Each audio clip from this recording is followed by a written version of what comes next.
everyone, I am Vandana, your English teacher. Today we are going to learn English grammar of class 5. This is Magic Mind series by Galaxy Publication, and here is your book Pebbles of Grammar.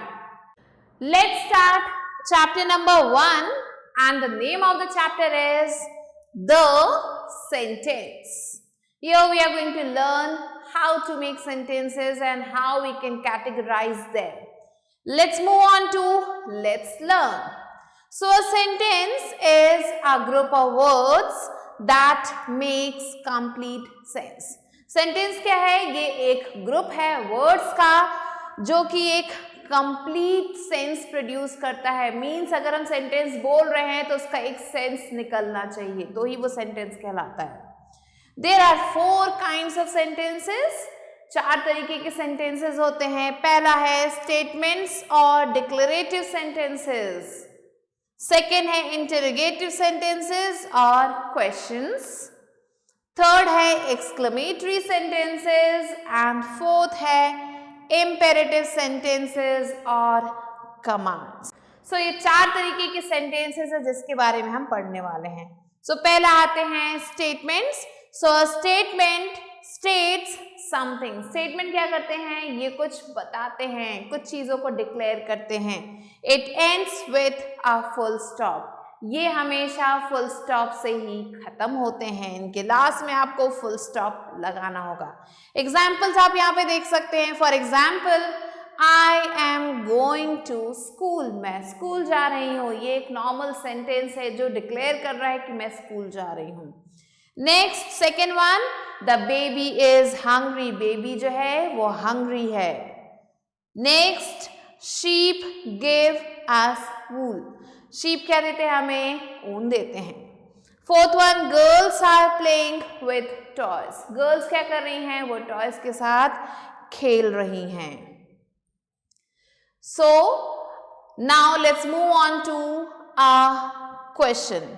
Question क्या होते हैं? Interrogative sentences क्या होते हैं? So a question और interrogative sentences ask about something. ये किसी चीज के बारे में कुछ पूछते हैं. It ends with a question mark. ये हमेशा क्वेश्चन मार्क से खत्म होते हैं. मीन्स ऐसे सेंटेंसेस जो क्वेश्चन पूछते हैं उन्हें हम इंटेरोगेटिव सेंटेंसेस या क्वेश्चन सेंटेंसेस कहते हैं. इनके लास्ट में हमें क्वेश्चन मार्क लगाना होता है. एग्जाम्पल्स हैं. For example, first one is what is your name. तुम्हारा नाम क्या है? एंड लास्ट में हमने लगा दिया question mark. Again second one, who is diving into the pond. Pond में कौन डाइव कर रहा है? अगेन हमने क्वेश्चन मार्क लगा दिया क्योंकि एक क्वेश्चन है. Where do you live. तुम कहाँ रहते हो? Question mark. Fourth one, when will you complete your work. तुम अपना काम कब पूरा करोगे? Question mark again. सो ये सारे जो सेंटेंसेस है ये क्वेश्चन पूछ रहे हैं इसलिए इन्हें हम इंटेरोगेटिव सेंटेंसेस कहते हैं. नेक्स्ट आते हैं imperative sentences. So an imperative sentence tells somebody to do something. Imperative sentences किसी को बताते हैं क्या करना है. It ends with a full stop और इनके लास्ट में भी हम full stop लगाते हैं. Examples आप देख सकते हैं. For example, open the door. हमने किसी से कहा डोर को खोलो एंड यहाँ पे हमने लास्ट में लगा दिया full stop. तो ये सेंटेंस कह रहा है डोर को खोलो. कौन खोलेगा? जो पर्सन मेरे सामने है वो पर्सन डोर को खोलेगा. उससे मैं बात कर रही हूँ और उसे बता रही हूँ कि तुम्हें डोर खोलना है. Next, help me please. मेरी मदद करो. तो मेरे सामने जो पर्सन है that person will help me. Do not go out. बाहर मत जाओ. And complete your work. अपना काम पूरा करो. सो ये सारे जो सेंटेंसेस हैं ये किसी को ऑर्डर दे रहे हैं, किसी से रिक्वेस्ट कर रहे हैं. सो ऐसे सेंटेंसेस कहलाते हैं imperative sentences. Next comes exclamatory sentences. So क्या होते हैं ये? An An exclamatory sentence expresses a strong feeling. ये feeling को express करते हैं. And it ends with an exclamation mark. ये exclamation mark के साथ end होते हैं. इनके last में आपको exclamation mark लगाना है. So यहाँ पे examples हैं. For example, the first one is What a beautiful bird. कितनी सुंदर bird है. यहाँ पे मैं अपनी feeling को express कर रही हूँ कि ये bird मुझे बहुत सुंदर लग रही है. And that's why we have written What a beautiful bird and then exclamation mark. Next, How happy I am. मैं कितनी खुश हूँ. यहाँ पे भी मेरी feeling describe हो रही है. How badly you have behaved. तुमने कितनी बुरी तरह से behave किया. यहाँ पे भी जो है आपके बिहेवियर को देख के जो फीलिंग आ रही है उस फीलिंग को एक्सप्रेस किया जा रहा है. तो एक्सक्लेमेटरी सेंटेंसेस हमेशा फीलिंग को एक्सप्रेस करते हैं. एंड इनके लास्ट में आपको मिलेगा एक्सक्लेमेशन मार्क, जिससे आप इजीली पहचान जाएंगे कि ये हैं हमारे exclamatory sentences. Now after learning all 4 types of sentences, let's move on to let's practise. So A exercise is read the sentences and write their kinds on the lines. तो यहाँ पे कुछ sentences दिए गए हैं, हमें उन्हें read करना है और उनके kinds को बताना है. ये जो lines दिए गए हैं इनमें पहला है read your book. So आप किसी को जो है advice दे रहे हैं. So this is imperative sentence. Next, second one, Sunita lives in Pune. ये एक normal sentence है जिसे हम कहेंगे declarative sentence. Next, please help me in kitchen. आप किसी से request कर रहे हैं. Again है ये imperative sentence. Next, fourth one, enjoy yourself at the picnic. Enjoy करो पिकनिक पे. कौन? जो पर्सन मेरे सामने है उससे मैं बात कर रही हूँ. सो ये है imperative sentences. Fifth one, what a joke. हमें यहाँ पे एक्सक्लेमेशन मार्क दिख रहा है तो ये है exclamatory sentence. Next, sixth one, what a beautiful day. Exclamation mark. Again this is exclamatory sentence. Seventh one, try to open the window. This is again imperative sentence. Eighth one, please pass the salt. Again imperative sentence, क्योंकि हम किसी से request कर रहे हैं. He is my best friend. वो मेरा best friend है. डिक्लेरेटिव सेंटेंस, क्योंकि ये एक नॉर्मल सेंटेंस है. Next comes wow, they won a lottery. This is again exclamatory sentence. Next, 11th one, do you want to sleep? क्या तुम सोना चाहते हो? Again यहाँ पे हमें क्वेश्चन मार्क दिख रहा है तो ये जो सेंटेंस है इसे हम कहेंगे interrogative sentence. So like this you have to write down and the rest of the questions after this you have to do yourself. Now let's learn again. So a sentence has a subject and a predicate. जो sentence होता है उसमें हमें subject और predicate दोनों ही मिलते हैं. The subject of a sentence is the part that names a person, animal, place or thing we talk about. Subject क्या है सेंटेंस का? ये वो पार्ट है जो बताता है किसी पर्सन, प्लेस, एनिमल या फिर थिंग के बारे में. The predicate of a sentence is the part that says something about the subject. Predicate वो पार्ट होता है सेंटेंस का जो सब्जेक्ट के बारे में हमें कुछ इंफॉर्मेशन देता है. The predicate contains a verb. Predicate में आपको हमेशा एक वर्ब मिलेगा. एग्जाम्पल्स हम यहाँ पे देखेंगे.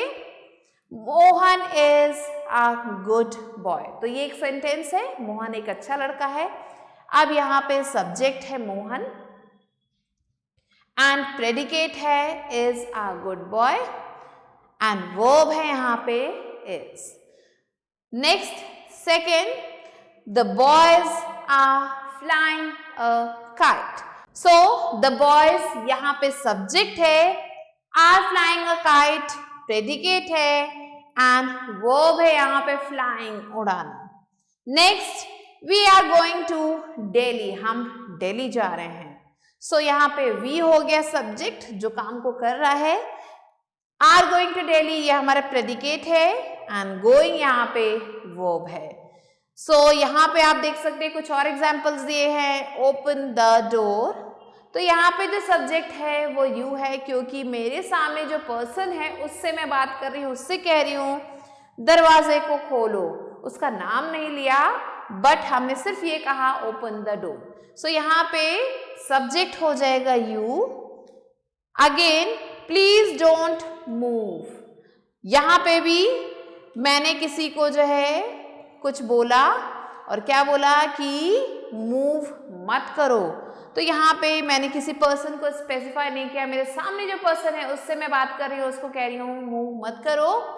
एंड यहाँ पे जो मेरे सामने पर्सन है उसको मैं यू बोलूंगी, इसलिए यू यहाँ पे भी सब्जेक्ट है. Now let's move on to let's practise. So here circle the subject and underline the predicate in each of these sentences. तो ये कुछ sentences है, इसमें हमें क्या करना है, सब्जेक्ट को सर्कल करना है और प्रेडिकेट को अंडरलाइन करना है. So let's move on to the first one. The coil sings sweetly. तो यहाँ पे जो हमारा सब्जेक्ट है वो है the कोयल, क्योंकि वो काम को कर रही है और क्या काम हो रहा है, सिंग करने का. तो sing sweetly हो गया हमारा predicate. Second, proteins help the children grow. Proteins हमारा सब्जेक्ट है, help the children grow predicate हो जाएगा. Next third one, work hard. यहाँ पे सब्जेक्ट मेंशन नहीं है तो यू है यहाँ पे सब्जेक्ट एंड वर्क हार्ड हो जाएगा हमारा predicate. Next fourth one, the cap sailor. ये हमारा सब्जेक्ट है, took rest under a tree predicate कहलाएगा. Fifth, the monkey's subject, took all his cap predicate. Sixth, a white elephant subject, is very rare predicate. Seventh, a small family subject, is a happy family predicate. So like this you have to do the rest of the questions yourself. Find out the subject and the predicate. So here let's move on to see exercise which is match the subjects in column A with the predicates in column B. So here you can see there are two columns, column A and column B. यहाँ पे सारे subjects लिखे हैं, यहाँ पे predicate है, we have to match them. So here the first one is the blue whales are huge aquatic animals. Enid Blyton is my favorite writer. Little children should always be polite. Fourth one, the top of the Himalayas is covered with snow. Fifth, the sunlight helps the green leaves to make food. And sixth one, you should help your mother. So these are the answers that you have to write down. Now let's move on to let's learn again. Here you have to look at these sentences. यहाँ पे कुछ sentences दिए गए हैं, उन्हें हमें ध्यान से देखना है क्या कह रही है हमसे. So first sentence को अगर हम देखते हैं तो यहाँ पे लिखा है Robin was afraid of dogs. Robin जो है डॉग से डरता था. Second sentence है again Robin की बात बता रहा है and it's saying that Robin ran away when he saw a dog. So Robin जो है जैसे उसने डॉग को देखा वो भाग गया. तो यहाँ पे हमें दो sentences दिखाई दे रहे हैं. In sentence 1 there is a subject Robin. Sentence 1 में जो subject है वो Robin है and predicate है was afraid of dogs. अगर हम sentence 2 की बात करें, in sentence 2 there is a subject Robin. Again sentence 2 में Robin हमारा subject है and predicate है ran away when he saw a dog. So ये दो sentences हैं जिनके subject और predicate हमें बताए जा रहे हैं. If we join these two sentences, अगर हम इन दोनों sentences को join कर देते हैं by using and की मदद से अगर हम दोनों sentences को join करते हैं, we get, हमें क्या मिलेगा? Robin was afraid of dogs and he ran away when he saw a dog. So यहाँ पे हमने again Robin की जगह he लिख दिया. So he ran away when he saw a dog.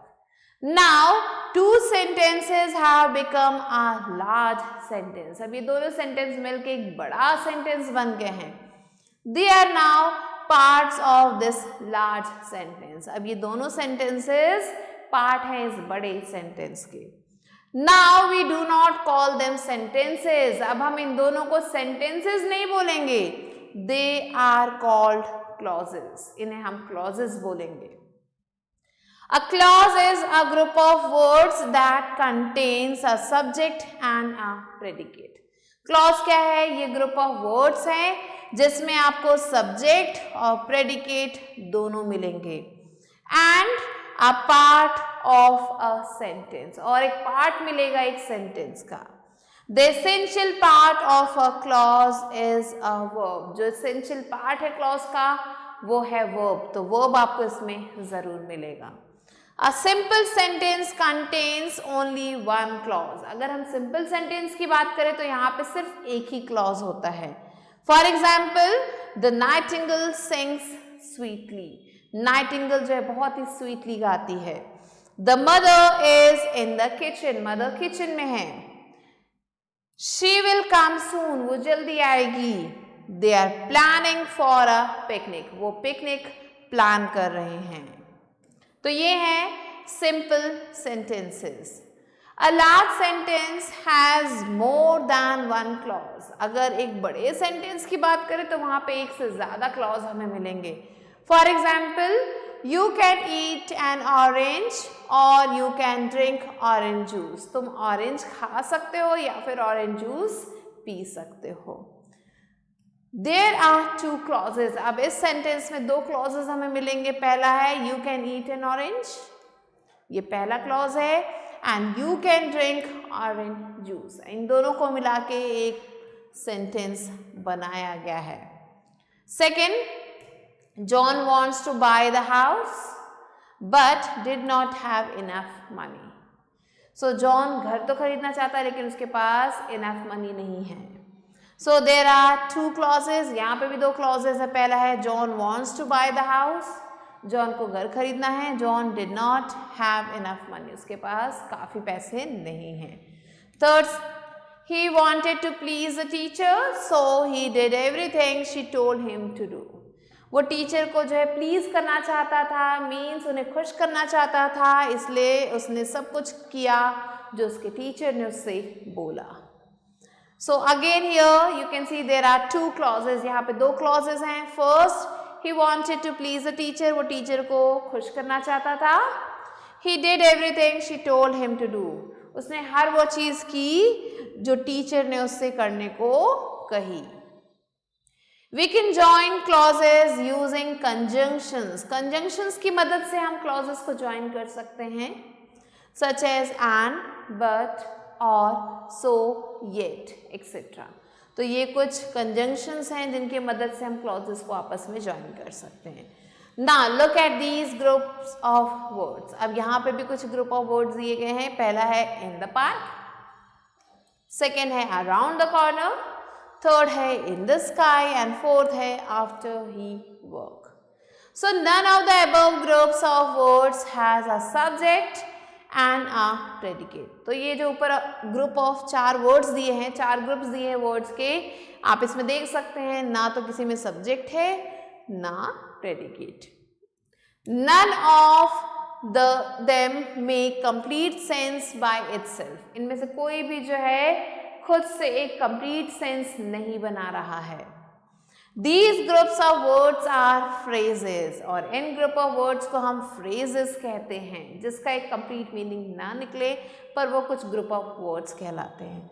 So a phrase is a group of words. Phrase क्या है? ये group of words है which does not contain a subject or a predicate. ना उसमें subject होता है, ना ही उसमें predicate होता है. A phrase makes some sense, but it does not express the complete sense. ये थोड़ा बहुत सेंस तो क्रिएट करते हैं लेकिन पूरा सेंस क्रिएट नहीं करते हैं. So it is a part of a complete sense. इसीलिए क्या है? ये एक पार्ट है कंप्लीट सेंस का. Now look at the following groups of words. यहाँ पे भी कुछ group of words दिए हैं. The white rabbit, hopping in the garden, nibbles carrots, every day. So does each of these groups have complete sense? क्या ये जितने भी group of words दिए गए हैं क्या इनका एक complete sense निकल रहा है?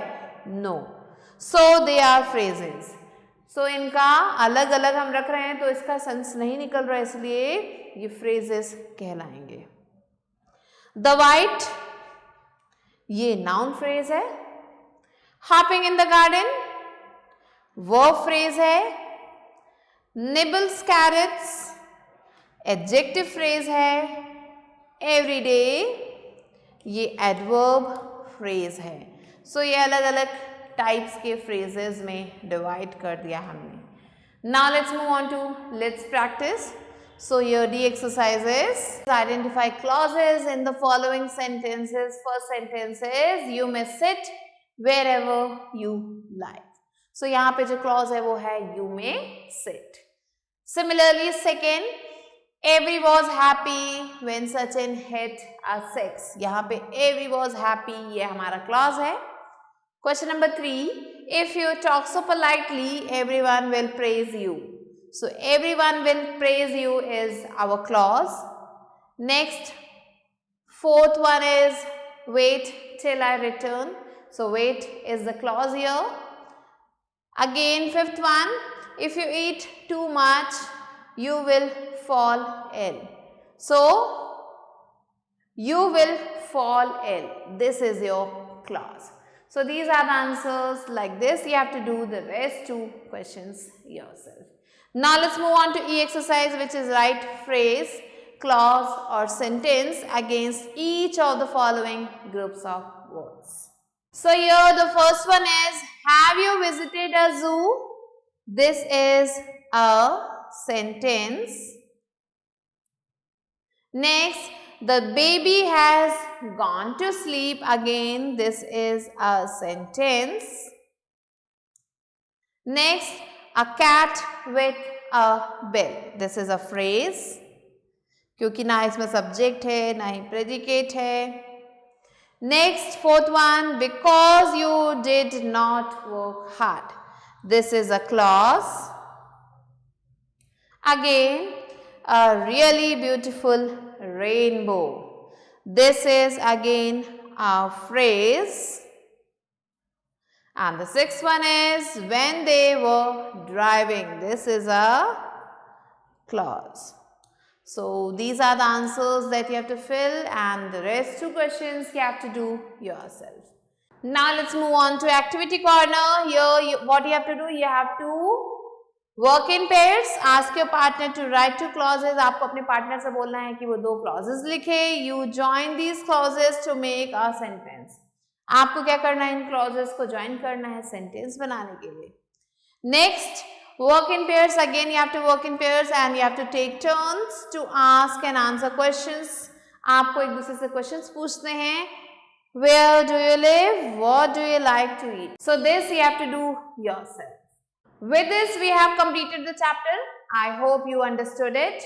I'll be meeting you soon with a new video and a new chapter. Till then, stay tuned and thanks for watching.